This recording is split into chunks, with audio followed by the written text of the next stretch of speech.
one of the things that I found, I've seen some research and I saw an article on it, so then I dug deeper into it, and it's that repetitive, even though it's annoying when you have to do it, it's probably one of the biggest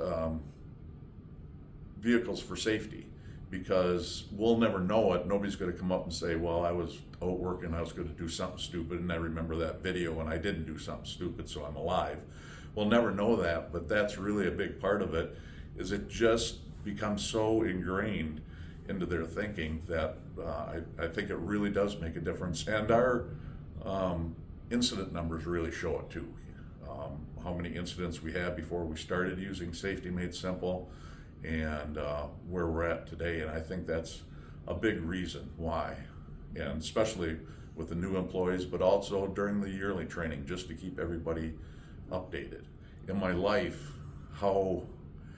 as I went on at Life and Ag, because I started on the farm, grew up, and my first memory in my life was of my grandfather rolled a tractor in the river and drowned.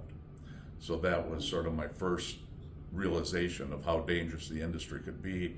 And then at 16, I took a load of wheat into the elevator, and the truck in front of me, for one reason or another, bounced back off the truck hoist and killed the driver in front of me. And as I went through my life working in the ag industry and the grain industry, it really struck me how many people and events I'd been involved with, pulling people out of bins, and alive and dead both.